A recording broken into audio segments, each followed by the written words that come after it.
What's going on, Paisanos? V here, coming at you, well, with another market watch today. Before I begin, I just want to say, I'm going to be getting a ton, and I mean a ton, of new field sectors coming in. I believe it's going to be coming in this Monday. I will make a pre-sale available soon, and I'll have another video update talking about that. If you want to go and see what I currently have available for sale, make your way over to YGOPaisano.com. I have a ton of tokens, well, I have some tokens actually, and some field centers still currently available right now. But once again, Monday is going to be the day I will be receiving a ton of field centers and shipping them out. I will make an announcement for the pre-sale coming up soon. Alright, looking at Dimension Force. Wow. Albalantis Starlight Rare is $80. $80 for this Starlight Rare. That is absolutely mind-blowing how cheap that is. Original printed version of the card runs as low as, let's see, $10. This card is $10 and tanking. Dragons are not a bad deck, by the way, and this card's a decent option for a lot of Yu-Gi-Oh players, but nobody was spending the crazy high pre-sale prices. What is it, 40? Nobody was buying it for that much. The Starlight Rare is almost at the price point of the pre-sale of the Secret Rare. That's how badly valued this card is. Now it's just $665. What? Okay, no, it's 70. Look, well, that's, I mean, it's on Verify. I'll still stick around with 80. Nevertheless, the price of Albalantis is pretty low even for Starlight Rares. It's not a bad card to pick up, to be honest with you. And I might go in and get one, but not yet. It's still going down. It's still tanking. Theory Carrying Regulus is anywhere from $60 to $65. Technically 64, you can see it over here. Still a really good card. I think a lot of Yu-Gi-Oh players are just pretty much calm as far as what they want to buy as far as meta-relevant cards. The reason why is because Nationals is coming up soon, and the players that go to Nationals more likely have their National decks. The players that are not going to Nationals don't have incentivization to go ahead and grab some of these cards. So that might be another reason why we're seeing these cards go down in value. Legendary Duelist is finally out, and Forbidden Droplet is at a low price of $59 for an ultra rare. Ghost Rare number 1 on one side on our arc looks really nice, $39. The ultimate rare is still more money, but hey, looks pretty good. And Marincess, that is really good in this in this set actually, is relatively cheap. Besides Marincess Dive, this card's $16. Other than that, everything else like Spring Girl, she's $4. The price of cards from Legendary Duelist Duels from the Deep will be going lower in value as Yu-Gi-Oh players crack more of this open. Once again, this is a debut week. The prices of these cards will continue to fall down, no doubt of mine. With that said, I do think Marincess is a good deck, and I do think Marincess might catch players off guard. I mean, Marincess Blue Tang, this card has been rising in values exponentially. Look at it. Marincess Blue Tang right now is roughly almost near $16 a copy. This card used to be like $3, but now it's $16. Why is that? Well, because Marincess is actually not a bad deck, and I think a lot of Yu-Gi-Oh players that don't know how to play against us will, for the most part, be the buy. Do you know what this deck does? If you don't, you're gonna want to really learn. OTS Pack Tournament 19 is out, and the prices have already tanked. What? OTS Slot Pack 19 is a really good OTS pack, to be honest with you. None of these cards are bad. Skill Drain is used in Elic variations. Foreign Albaz obviously branded, and Warden Enchantress is used in Adventures. Why the prices went down so much? I actually don't know. Comment down below. Let me know what you think about that. Forbidden Child's being super rare is a card that's desperately needed. But then again, we just got a reprinting of Droplet. So is it needed? Yes, no? You let me know. A lot of other cards are nice, but they're, you know, sporadic at best. I do think OTS Slot Pack 19 is a great set. I really do think it's one that actually has cards every player can find a use for. But is this something that every player really wants? Yeah, I don't know. You let me know. I mean, I kind of want all these cards, Ultimate Rares, but I only kind of want them because they look nice, and maybe I might use them, but man, the prices be a tanking. Phoenix Porsche was told to me by a buddy of mine, and I really like this card. I really want to share it on this market watch. It has a regular rare, but this is a super rare at 2021 10 in battles. You know, the people I talk to, people I know, find the most amazing cards. And it's cards that most players don't really know. My buddy Jay hit me up, texted me and said, hey, check this card out. And my buddy Jay is the kind of guy who finds a lot of cards most Yu-Gi-Oh players don't really look for. This card says, target one face-up monster your opponent controls. Special summon one monster with that name from your deck or extra deck, but shuffle it in the deck during the end phase of the next turn. Also, you can add special summon monster from the extra deck, from the deck or extra deck for the rest of the turn after this card resolves. You're going to only activate one Phoenix Portrait per turn. I don't know. I mean, obviously, D-Barrier is one of the go-to cards if you're playing Brandon in the mirror match. But why not play D-Barrier and finish Portrait? Like, if you can't stop from fusion summoning, if they do fusion summon, why don't you bring out your Mirror Jade? It's a pretty big deal. I kind of like it, to be honest with you. Then again, it's just a really cool card. It's dirt cheap right now. Nobody's looking at it. And it's the kind of cards I like to talk about. So, yeah, good find. Another card is Scrapyard, original print at Duelist Evolution. There's only one copy, by the way. Didn't get a reprinting in any OTS pack.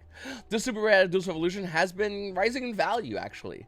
Now, you can go see over here, there's a version of the card, straight up, $12. Well, $11 with shipping. But it's $12 for Scrapyard. That's a lot of money for a card in scraps. Scraps aren't doing nothing, but this is still a crazy amount of cash for Scrapyard. Why? I mean, seriously, think about it. It's just hard to get. Came out of Duelist Evolution. That set came out forever ago. Great set, by the way. Duelist Evolution was a set that had Power Duality in it. It was a set that had Effect Veiler, Warning. I mean, this set was insane. And cards like Scraps, well, they weren't really looked well upon when you look at the other cards. Little fun fact, when Duelist Evolution came out, your boy V wasn't making a lot of money, and your boy V was over here, where everyone was building, like, debris, whatever. I built Scraps. That cost me almost nothing. Built a deck max rarity and felt pretty good about it. And I won a couple of tournaments. It's pretty nice, good feeling. But yeah, there was a time where I really played Scraps. It's probably on the channel somewhere in my profiles. I actually like Scraps a lot. Small World is a really good card that's going down in value. Look at this. The card previously seen a price of $36 is currently, right now, as of this video, $22. Small World is an excellent card that doesn't really fit anywhere in the current Yu-Gi-Oh meta. With that said, Small World's a really good card. And I do think there's going to be a time when we're going to see Small World see play again. The reason it was up at so high of a price point, by the way, was because it was seeing play in decks previously before the ban list. And then it kind of just went away.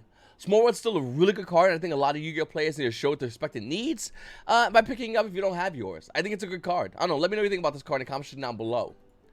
Dragon Necro, Nether Soul, Dragon Revenge. Oh no, this is Nether Soul, whatever. This card, ultra rare, has been rising in value. The current price for this card is roughly around $15. If you want to get the other version, by the way, came out in gold. That's also around $14. This doesn't really happen because premium gold is pretty ugly looking. But hey, listen, the ultra rare version of Dragon Necro, this card right here, 14 to 15 bucks. Okay. I mean, what do you need it for? Seriously. You know, I just saw this. I want to point this out. Vampire Sucker is almost the most weirdest waifu card in the game of Yu-Gi-Oh. We'll go original print secret rare for Vampire Sucker. This card right now tell me, is it a weird waifu? I own it. I like it. I don't intend to play it. It's a weird waifu, right? Original print stickers are roughly around $8 to $9. There's right there. Kind of like the artwork, and it looks pretty good. Do you own one? Let me know. Totally Awesome has been rising a lot. Every version of Totally Awesome has been rising as Yu-Gi-Oh players get ready for splites. The rare at a maximum gold, Totally Awesome, has seen some crazy increase. It's $25 for a rare. Now, if you want to get the original version at a Vengeance, that version, first edition, is going to run you roughly around, let's see, verifiable sellers, about $43. Why? Well, because we all know why. But at the end of the year, Splites coming out. Konami does not hit Totally Awesome. It will be the card in Splites. It will break the game. And a lot of Yu-Gi-Oh players will freak out about this. Everyone right now that's not getting ready for Nationals, and if you are, you have to acknowledge the fact that by the end of the year, there's going to be a new top dog in the meta. We're going to see Splites be the top dog, and we're going to see a bunch of other decks be up there near Splites. But Splites, in full power, in our meta, would absolutely be one of the best, if not the best deck in the meta. It's really hard to beat a deck like Splites that can not only easily bring out Totally Awesome, but can easily reset Totally Awesome after it uses the ability to negate anything. And before streamers that stream Yu-Gi-Oh, the commentators, use more crappy Totally Awesome puns. They're going to. I like Totally Awesome a lot, and I hope it sticks around. I really do. I'm going to be straight up with you. But I don't know if I can mentally absorb commentators on Yu-Gi-Oh streams saying more Totally Awesome puns. It is so bad. It is so bad. It's like below that. I'm at the dad joke level as a father. I'm at the dad joke level. It's like infinitely below the dad joke level. Like it's beyond funny, and it's just so like it eats at me. It eats at me more than it should. I'll be honest, it does. but I just don't like it. I don't know. Let me know what you think about that. I do like Totally Awesome, though. I actually own a copy of this card, original print first edition, and I sold my Totally Awesome rares. At one point, the rares were like $7. Yeah, I bought like two of them, because why not? And I actually, for the most part, just sold them for about $25. So, sell your rares. Keep your original print secret rares. Yes, you also have the Megaton versions, and they're kind of money, actually. Megatons are like $32. All right. I'll stick with the original print, just because. I don't know, you let me know if you have Megatons. If you sell your Megatons, buy the original prints better. I don't know. Let me know. But it's crazy to see the game really slowly progressing beyond the current state of the meta, which we're seeing right now in the marketplace. Anyway, Paisanos, I really appreciate you guys watching my videos. Check out YGOPaisano.com. I have a ton of tokens, field centers, all that. A lot more coming on the way. This next shipment that will be arriving this Monday, I should be doing pre-sales available soon. I'll mention that on this channel, but that will be for that will be available. Also mentioned even before on this channel on the Discord. If you really want to know about those field centers and tokens, the field centers coming in. That's gonna be available this Monday, and they always sell out. I have no control over that. They just do. I'd be shocked if I have any left over. I have some tokens left over, so I'm pretty shocked about that, which is pretty cool. But I'm telling you right now, a lot of these field centers are going to be sold out. So if you want to get your hands on them, keep an eye out. Stay subscribed to the channel. Go to YGOPaisano.com. Check the website out. Go on my Discord. There's a tab for field centers and tokens in which I show pictures, leak pictures every single day of a new field center and token that you might be interested in. Like I said, they sell out. I don't hold nothing for nobody, so keep an eye on that. This is your boy V, and you Paisanos. You Paisanos have a great day.